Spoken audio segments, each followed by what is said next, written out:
Hello, friends, fellow reinventioners. I've been thinking about you since Friday and holding you, and I trust that it's the material and the experience and the new relationships have been alive for you as well.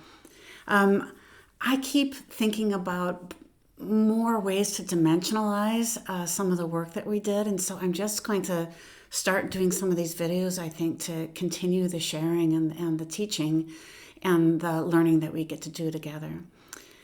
So, one of the things that is a core principle of foresight is what I describe as the need to look both ways before you cross the street. And what that relates to is that whatever has your attention, whether it be a trend or a solution or a fear, its opposite is also true. Richard Rohr, who is a beautiful teacher, has a book that I've loved and read several times called The Wisdom Pattern, and he refers to this as the cruciform pattern of reality, meaning that we are always standing at the intersection of a contradiction.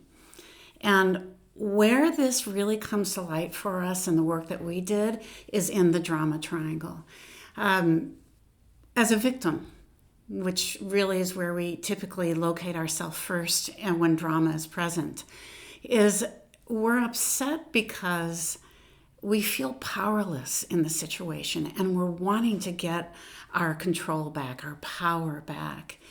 And the incredible paradox here that lies at the center of every truth is that its opposite is also true. So though we feel powerless and are trying to get our power back, the reality is that we are powerless. Isn't that weird? We are powerless over the outcome of any situation. So our freedom comes in embracing that. That's why when we practice the 4 habits of mind, and seek optimism first, for instance, it's a way of saying, I let go. I let go of needing to be right here. I let go of requiring a certain outcome or having an agenda for how this goes. It's an extraordinary act of surrender, which is not something we do easily. But I wanted to at least point that out as a core principle of what it means to lead like a futurist.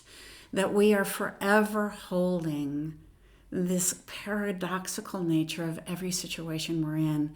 And in this case, it's a core teaching for being alive. We find our power by embracing the fact that we are powerless. I'm going to let you chew on that because it is very chew-worthy for a lifetime. But wanted to at least put that forward.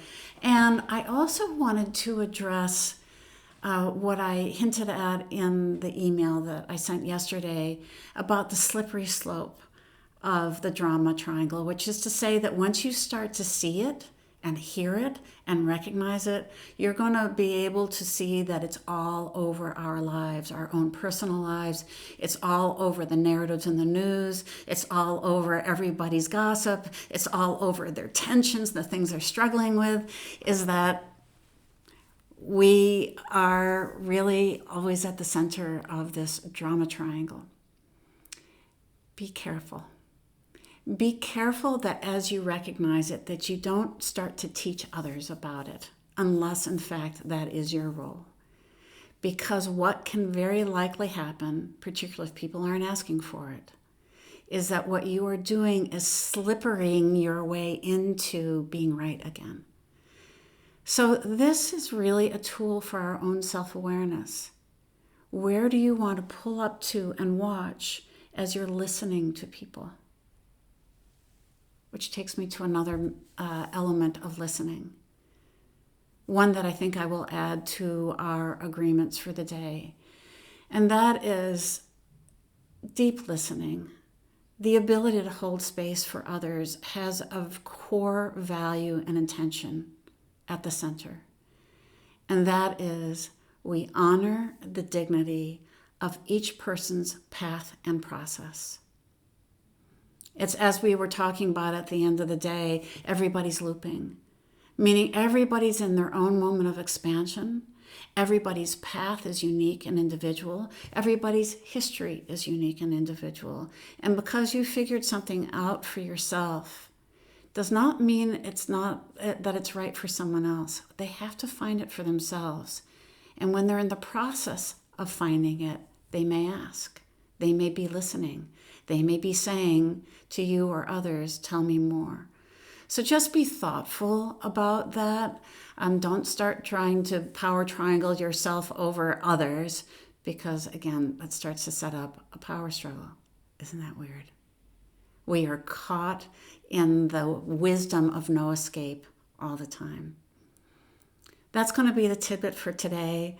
I feel inclined to maybe add a few more of these as we go and drop them for you to take in and think about as you wish. Thinking about you, grateful for you, and look forward to our next interaction. Have a great Tuesday.